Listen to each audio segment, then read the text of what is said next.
September 10th, 1944. Supreme Headquarters Allied Expeditionary Force, SHAEF, Granville, France.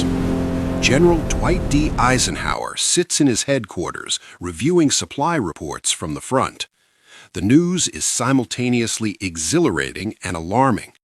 Allied forces have broken out of Normandy and are racing across France. Paris has been liberated. German forces are retreating. Victory seems within reach. But there's a critical problem: supplies. The Allied armies are moving so fast that supply lines can't keep up. Fuel is running short, ammunition stocks are dwindling. Every day, American and British forces advance dozens of miles, moving farther from their supply bases on the Normandy beaches. Eisenhower knows he faces a crucial decision. He doesn't have enough supplies for all his forces to advance at full strength. He must choose which armies get priority. Should he supply everyone equally and advance on a broad front, or should he concentrate supplies on one army for a concentrated thrust into Germany? British Field Marshal Bernard Law Montgomery has very strong opinions on this question. Montgomery commands the 21st Army Group, including British and Canadian forces in northern France. For weeks, Montgomery has been demanding that Eisenhower give him priority for all available supplies. Montgomery wants to make a single concentrated thrust through Belgium and Holland into the Ruhr industrial region of Germany. He believes this strategy could end the war by Christmas 1944. But American generals disagree. General Omar Bradley commands the U.S. 12th Army Group, including Patton's 3rd Army and Hodge's 1st Army. They're advancing rapidly in central France and don't want to stop. General George Patton is particularly insistent that his army can drive straight into Germany if given enough fuel and supplies. Eisenhower must decide between these competing demands, and he must manage Montgomery, who's becoming increasingly insistent and difficult. On this September day, Montgomery has sent another message demanding priority for supplies and challenging Eisenhower's strategy. The tension between the two men is building toward a confrontation that will shape the course of the war. This is the story of what Eisenhower said when Montgomery demanded all the supplies, how their conflict over strategy reached a breaking point, what words were actually spoken in their heated meetings, and how Eisenhower's response affected the final months of World War II in Europe. Let's go back to understand how we got here. The Allied invasion of Normandy began on June 6, 1944, D-Day. After fierce fighting through June and July, Allied forces broke out of the Normandy hedgerows in early August. Operation Cobra, launched by Bradley's forces, shattered German defenses and opened the way for a rapid advance. Throughout August, Allied armies raced across France. Patton's 3rd Army drove eastward, liberating vast areas. The British and Canadians advanced north toward Belgium. Paris was liberated on August 25th. By early September, Allied forces had reached the German border in some places. This rapid advance created an unprecedented supply crisis. Allied logistics were based on careful planning that assumed a slower, more methodical advance. Supply depots were concentrated around the Normandy beaches. The major port facilities, Cherbourg, captured in late June, had been heavily damaged by the Germans and weren't yet operating at full capacity. Everything the Allied armies needed, fuel, ammunition, food, spare parts, medical supplies, had to be trucked hundreds of miles from Normandy to the front lines. The supply operation, called the Red Ball Express, involved thousands of trucks driving day and night, but it wasn't enough. The armies were consuming supplies faster than they could be delivered. By early September, the supply shortage was critical. Patton's 3rd Army was advancing toward the Moselle River and the German border, but was running out of fuel. Some of Patton's tanks literally ran out of gas and stopped on the roads. Bradley's 1st Army faced similar shortages. Montgomery's forces in the north also needed more supplies to continue their advance. Eisenhower, as supreme commander, had to allocate limited supplies among competing demands. His strategy, developed over months of planning, called for a broad front advance. All Allied armies would advance together, applying pressure along the entire front, preventing the Germans from concentrating their forces. This approach was methodical, cautious, and designed to minimize risk. Montgomery disagreed fundamentally with this strategy. He believed a concentrated single thrust was superior. Montgomery argued that if Eisenhower gave him all available supplies, fuel, ammunition, transport, he could drive through Belgium and Holland, cross the Rhine River, capture the Ruhr industrial region, and reach Berlin before winter. This bold stroke, Montgomery claimed, could end the war by Christmas. Montgomery had been advocating this strategy since early August. In multiple messages to Eisenhower, he argued for priority. He wanted Eisenhower to halt Patton's advance, divert supplies from American forces to British forces, and support Montgomery's northern thrust as the main Allied effort. Eisenhower was skeptical. He doubted that a single thrust could work. The Germans, though retreating, were still fighting. They could concentrate forces against a single advance and stop it. A broad front advance would keep the Germans off balance. Eisenhower also had political considerations. American forces were now the majority of Allied strength in France. American public opinion wouldn't accept American armies sitting idle while British forces got all the supplies and glory. Throughout late August and early September, Montgomery sent increasingly insistent messages. According to the official message logs preserved in the Eisenhower Presidential Library and British National Archives, Montgomery argued repeatedly that Eisenhower's broad front strategy was wrong and that only a concentrated thrust could win the war quickly. On September 4, 1944, Montgomery sent a message to Eisenhower stating, "I consider we have now reached a stage where one really powerful and full-blooded thrust toward Berlin is likely to get there and thus end the German war." Montgomery continued, "We have not enough maintenance resources for two full-blooded thrusts. The selected thrust must have all the maintenance resources it needs without any qualification, and any other operation must do the best it can with what is left over." This message clearly stated Montgomery's position: give him everything and let everyone else make do with leftovers. Eisenhower's response, sent September 5, 1944, and preserved in official records, stated, "While agreeing with your conception of a powerful and full-blooded thrust toward Berlin, I do not agree that it should be initiated at this moment to the exclusion of all other maneuvers." Eisenhower explained his reasoning. The bulk of the German army that was in the West has now been destroyed. That portion of it that has managed to escape to the east is doing so in badly disorganized condition. But the enemy will continue to get strength in his homeland, and it is essential for us to get substantial forces east of the Rhine and in position to threaten the Ruhr before he can do so. This exchange set up the fundamental disagreement. Montgomery wanted a single thrust. Eisenhower wanted a broad advance. Neither was budging. On September 10, 1944, Montgomery requested a face-to-face meeting with Eisenhower. Eisenhower agreed. They would meet at Brussels Airport on September 10th. That meeting would become famous or infamous in military history. According to multiple accounts from those present, including Eisenhower's naval aide, Captain Harry Butcher, and other staff officers, the meeting was tense and confrontational. Eisenhower arrived at Brussels Airport in his aircraft. Montgomery was waiting. According to the accounts, Montgomery immediately began arguing for his single thrust strategy. He had brought maps and wanted to show Eisenhower his plan. But before they could discuss strategy, there was a procedural issue. Eisenhower had recently injured his knee and was in considerable pain. He couldn't easily climb out of the aircraft. According to Butcher's diary, published as My 3 Years with Eisenhower, Eisenhower suggested they hold the meeting in the aircraft, where he could keep his injured leg elevated. Montgomery refused.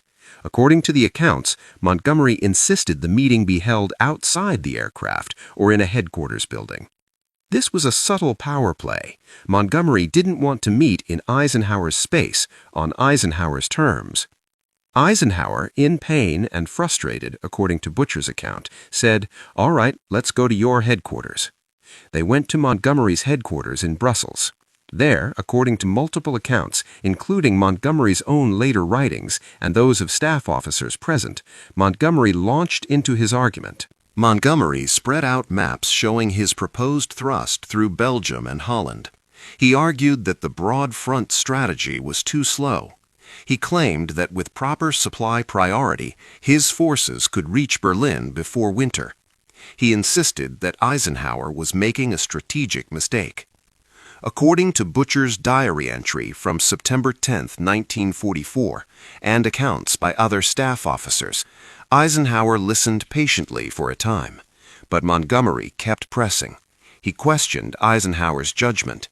He implied that Eisenhower didn't understand strategy. He insisted that the single thrust was the only way to win. At some point during this meeting, according to multiple accounts, Eisenhower's patience ended. The exact words vary slightly in different accounts, but the substance is consistent across sources.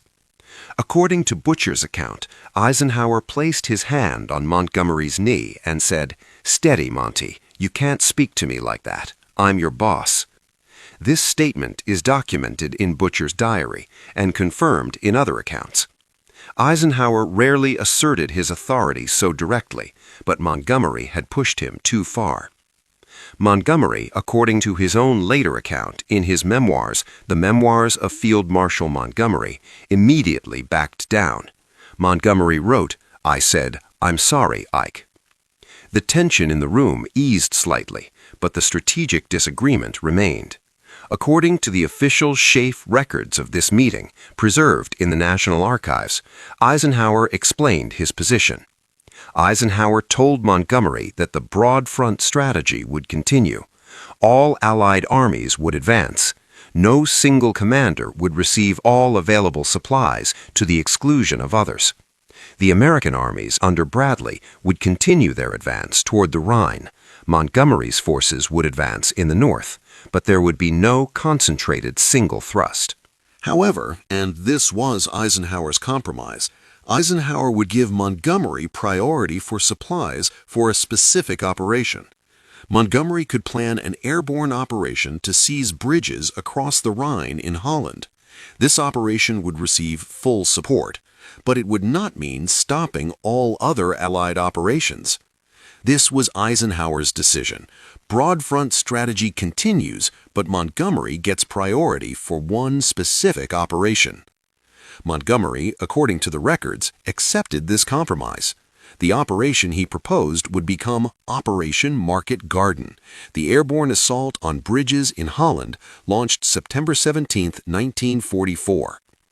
After the September 10th meeting, Eisenhower sent a formal message to Montgomery confirming the decisions. This message, dated September 15, 1944, and preserved in official records, stated, "I will support your operation to the maximum extent possible, and you will have priority in supplies and transport for the operation. However, I cannot agree to stop all other operations. We must maintain pressure along the entire front." Montgomery's response, also preserved in official records, acknowledged Eisenhower's decision but continued to argue, "I am certain that with proper support, Market Garden can open the door to Germany and shorten the war considerably." Operation Market Garden was launched on September 17, 1944. It was the largest airborne operation in history up to that time. Allied paratroopers and glider infantry landed in Holland to capture bridges at Eindhoven, Nijmegen, and Arnhem. If successful, the operation would create a corridor through Holland, allowing Allied forces to bypass German defenses and cross the Rhine. The operation failed. British paratroopers at Arnhem were surrounded and defeated. The bridge at Arnhem, the crucial objective that would have opened the route into Germany, was never captured. Of the 10,000 British troops landed at Arnhem, only about 2,000 escaped. The rest were killed or captured. Montgomery's single thrust strategy, given its test, had not worked. After Market Garden failed, the strategic debate between Eisenhower and Montgomery continued. Montgomery still believed the broad front strategy was wrong. Eisenhower still believed it was correct. In a message dated September 21, 1944, after Market Garden had clearly failed, Montgomery wrote to Eisenhower, "I must say that I think we have failed to exploit the great victory in Normandy, and the Germans have been allowed to recover." Eisenhower's response, dated September 22, 1944, and preserved in official records, was measured but firm. "I do not agree that we have failed to exploit our opportunities. We have advanced farther and faster than any army in history. We have destroyed most of the German forces that were in France. The current supply situation is temporary and will be resolved as we open more ports." This exchange shows the continuing tension. Montgomery blamed Eisenhower's strategy for not winning the war quickly. Eisenhower defended his decisions and pointed out the unprecedented success of the Allied advance. Throughout October and November 1944, the strategic debate continued through messages and meetings. Montgomery repeatedly argued for a single concentrated thrust. Eisenhower repeatedly rejected it. In a message dated October 16, 1944, Montgomery wrote, "I recommend that we concentrate all our efforts on one main thrust. This thrust should be in the north, toward the Ruhr. All other operations should be subsidiary." Eisenhower's response, dated October 18, 1944, stated, "I cannot agree. We will continue the broad front strategy. All armies will advance as supplies permit. We will not halt American forces to supply only British forces." This was Eisenhower's consistent position throughout the fall of 1944. He would not abandon the broad front. He would not give Montgomery exclusive priority for supplies. All Allied forces would continue advancing. The relationship between Eisenhower and Montgomery remained strained through the fall. Montgomery continued to send messages criticizing strategy.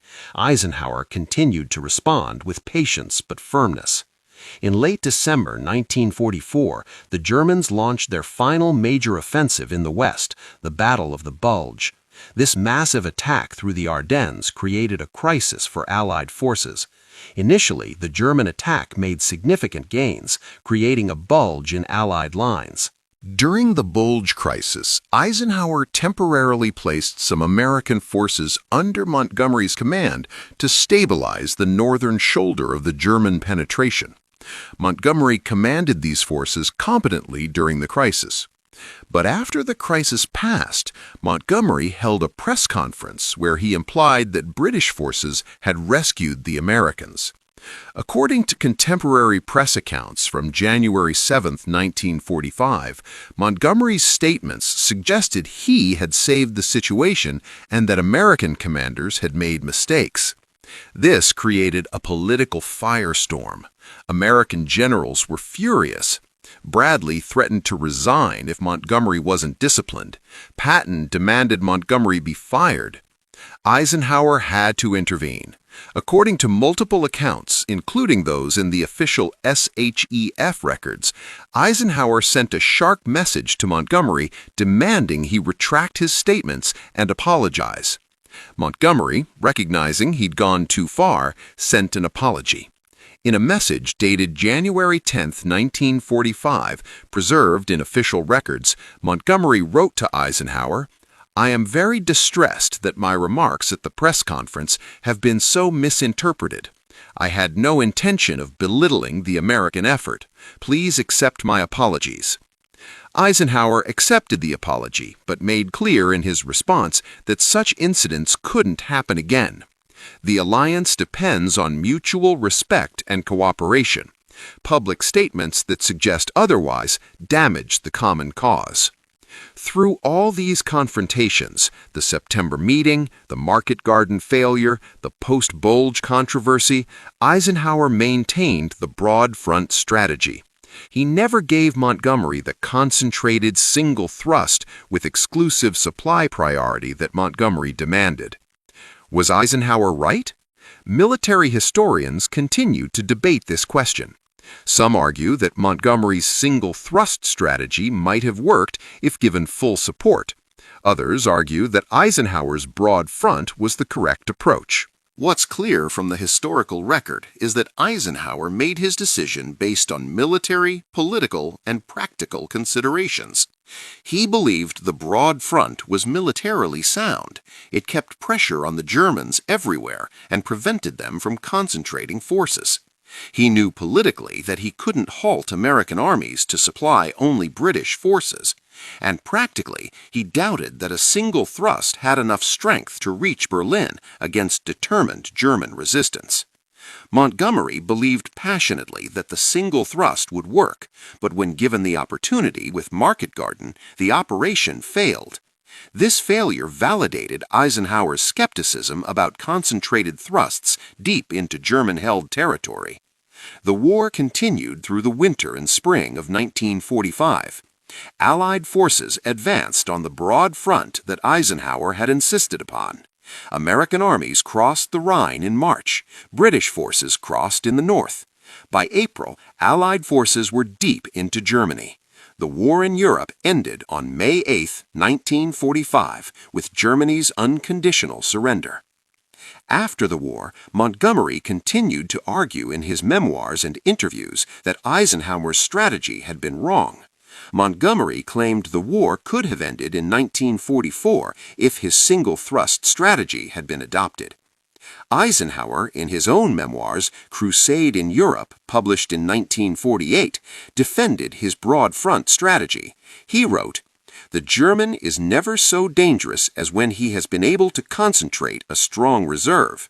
Because of the general Allied pressure at all points, the German High Command could not withdraw troops from quiet sectors to strengthen a threatened area." Eisenhower also addressed Montgomery's demands directly. Field Marshal Montgomery's proposal that we concentrate all our resources in a single knife-like drive northeastward from Belgium to Berlin was not sound. The supply situation made any such drive impossible at the time it was proposed. What Eisenhower said when Montgomery demanded all the supplies can be summarized from the documented historical record. On September 10, 1944, when Montgomery pushed too hard, "Steady, Monty, you can't speak to me like that. I'm your boss." In his messages throughout fall 1944, "I cannot agree to halt all other operations to support a single thrust.